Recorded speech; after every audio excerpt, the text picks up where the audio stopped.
పాలక మండలి అత్యవసర సమావేశం నిర్వహించింది. దాదాపు 2 గంటలుగా సమావేశం కొనసాగింది. అయితే తిరుపతి తొక్కిసలాట ఘటన అనంతరం సమావేశం జరగడంతో కీలక నిర్ణయాలు ఉంటాయని కూడా అందరూ ఊహించారు. అయితే పాలక మండలి అలాంటి నిర్ణయాలు ఏవి ప్రకటించినప్పటికీ సమావేశంలో అధికారుల తీరుపై టీటీడీ బోర్డు సభ్యులు ఆగ్రహం వ్యక్తం చేసినట్లుగా సమాచారం. సమావేశంలో తిరుపతి తొక్కిసలాట ఘటనపై తీవ్రమైన చర్చ జరిగింది. అలాంటి ఘటనలు భవిష్యత్తులో పునరావృతం కాకుండా చూసుకోవాలని నిర్ణయించుకున్నారు. బాధితులకు టీటీడీ అన్ని రకాలుగా అండగా ఉంటుందని సభ్యులు తెలిపారు.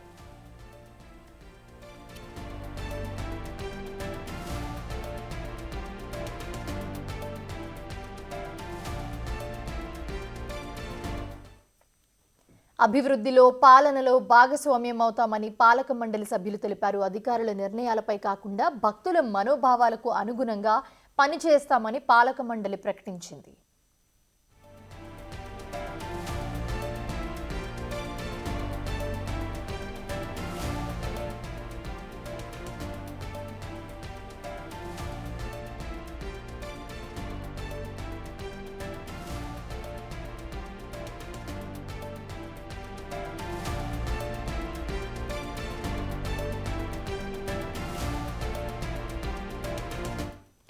రెడ్డి అంశానికి సంబంధించి మరిన్ని అప్డేట్స్ మా ప్రతినిధి దామోదర్ అందిస్తారు.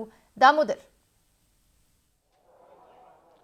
మోనిషా, ఏదైతే నిన్న అత్యవసరంగా సమావేశమైన తిరుమల తిరుపతి దేవస్థానానికి సంబంధించిన పాలక మండలి ఒక తీవ్రమైన నిర్ణయం తీసుకుందని చెప్పవచ్చు. ముఖ్యంగా గతంలో పాలక మండలి సభ్యులను అధికారుల పాలక మండలి సభ్యుల కంటే అధికారుల పాత్రే పెద్దదిగా ఉండేది. కానీ ఈసారి ఇక నుంచి పాలక మండలి సీరియస్గా ఏదైతే టీటీడీ భక్తుల మనోభిప్రాయాలకు అనుగుణంగా పరిపాలన కొనసాగాలంటూ కూడా నిర్ణయం తీసుకుంది. నిన్న వాడివేడిగా ఈ సమావేశం జరిగింది. అత్యవసర సమావేశంలో సభ్యులు భానుప్రకాష్ రెడ్డి, ఎంఎస్ రాజు, ఇతర సభ్యులు తీవ్రంగా అధికారుల తీరుపైన ఆగ్రహం వ్యక్తం చేశారు. ముఖ్యంగా ఏదైతే ఇటు తొక్కిసలాట ఘటనకు సంబంధించి కనీసం ఎందుకు టీటీడీ తరఫున పూర్తి స్థాయిలో పర్యవేక్షణ లోపించిందంటూ కూడా సీరియస్గా ప్రశ్నించినట్లు సమాచారము. ఇందుకు సంబంధించి ముఖ్యంగా ఏదైతే తొక్కిసలాట సమయంలో టీటీడీ తొక్కిసలాట సమయంలో అక్కడ ఉన్న టీటీడీ అధికారి ఏం చేశాడు, ఎందుకు ముందుగా లైన్లోకి వారిని పంపించలేకపోయాడంటూ కూడా ఆగ్రహం, ఆవేశం వ్యక్తం చేసినట్లు తెలుస్తుంది. దీంతోపాటు ఏదైతే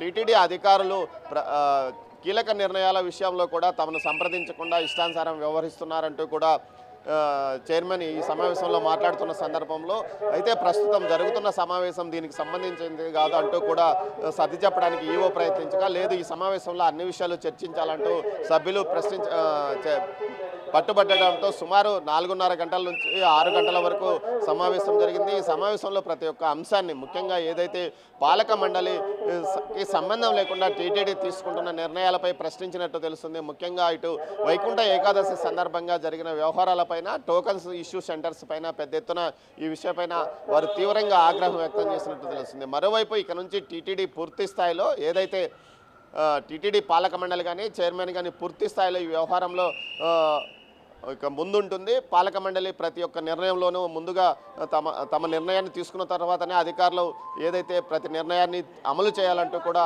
వారు ఆదేశించినట్టు తెలుస్తుంది. మరోవైపు ఇక పాలక మండలి యాక్టివ్గానే పనిచేయాలంటూ కూడా మరోసారి సమావేశం, ఏదైతే అత్యవసర సమావేశం పూర్తయిన తర్వాత మరోసారి చైర్మన్ క్యాంపు కార్యాలయంలో ఏదైతే పాలక మండలి సభ్యులంతా సమావేశమయ్యారు. ఈ సందర్భంగా వారు మరోసారి తీవ్రంగా ఈ విషయాన్ని చర్చించుకుంటున్నారు. ఇక నుంచి ఏదైతే పాలక మండలి సభ్యులకు కేవలం టికెట్లు తీసుకొని స్వామివారి దర్శనానికి వచ్చి వెళ్ళిపోతున్నారనే విమర్శ కంటే భక్తుల మనోభిప్రాయాలకు ఏ విధంగా పాలక మండలి విలువ ఇస్తుంది, అందుకే భక్తుల యొక్క సౌకర్యాల కోసం నిరంతరం పర్యవేక్షణ కూడా చేస్తామంటూ కూడా వారు ఈ సందర్భంగా చెప్పుకొచ్చారు. మొత్తం మీద చూస్తే ఇటు టీటీడీ ఈవోను అటు పాలక మండలి మధ్య కొంత విభేదాలు ఉన్నాయన్న విషయాన్ని మరోసారి బయటపడింది. అయితే ఏదైతే నిన్న జరిగిన ఇష్యూస్ సమావేశంలో తొక్కిసలాట సందర్భంగా జరిగిన మృతుల కుటుంబాలకు నష్టపరిహారంతో పాటు టీటీడీ పాలక మండలి సభ్యులు స్థానిక ప్రజాప్రతినిధులు కలుపుకొని వెళ్ళి వారిద్దరూ కలిసి అక్కడ ఎక్స్గ్రేషియా చెక్కులు ఇవ్వడమే కాకుండా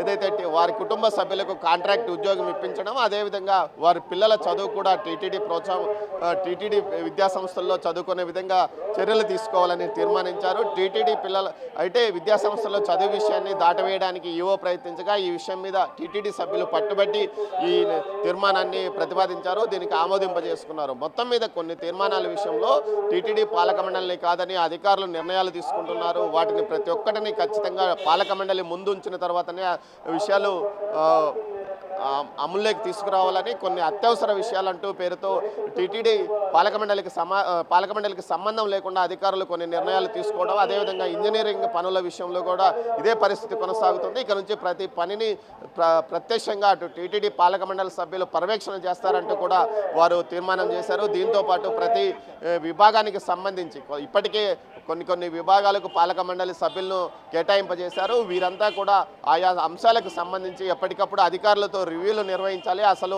ఆయా శాఖల్లో ఏదైతే టీటీడీ పరిపాలనా విభాగానికి సంబంధించి ఇటు ఎస్వీబీసీ కానీ ఇతర అన్ని విభాగాల్లో ఎలా వ్యవహారాలు నడుస్తున్నాయి అన్న విషయం మీద ప్రతి ఒక్క సభ్యుడు సమగ్రంగా విషయాలు తెలుసుకోవాలని కూడా ఆ విషయాలు వారికి తెలియజెప్పాలంటూ కూడా అధికారులను ఆదేశించిన పరిస్థితి. మొత్తం మీద గతంలో ఎన్నడూ లేనంతగా ఈసారి పాలక మండలి అత్యవసర సమావేశంలో సభ్యులు తమకు బాధ్యతలు ఉన్నాయి, హక్కులు ఉన్నాయి, వీటన్నిటినీ నెరవేరుస్తాము, కేవలం ఏదైతే టికెట్ల కోసమే స్వామివారి దర్శనానికి టికెట్ల కోసమే పాలక మండలి సభ్యులుగా తాము నియమించబడలేదన్న విషయాన్ని టీటీడీ బోర్డుకు ఏదైతే టీటీడీ అధికారులకు తెలియజెప్పాలని ప్రయత్నించారో, అయితే టీటీడీ అధికారులు కూడా ఈ విషయంలో తాము ప్రభుత్వము అటు టీటీడీ పాలక మండలికి మధ్య వారధిగా పనిచేస్తాము, ఈ ఇద్దరి నిర్ణయాలను అమలు చేయడమే తమ బాధ్యత, అనవసరంగా తమ మీద ఇలాంటి విమర్శలు చేయొద్దంటూ కూడా చెప్పుకొచ్చారు. మొత్తం మీద ఇంకా ఈ వేడి పెరుగుతూనే ఉంది.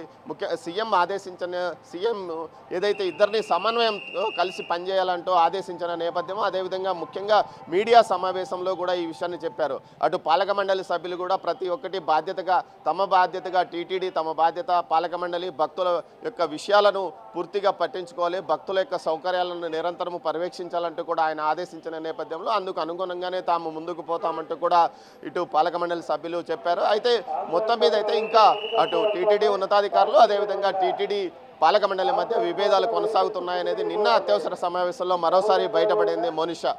Right, thanks for the updates Damodar.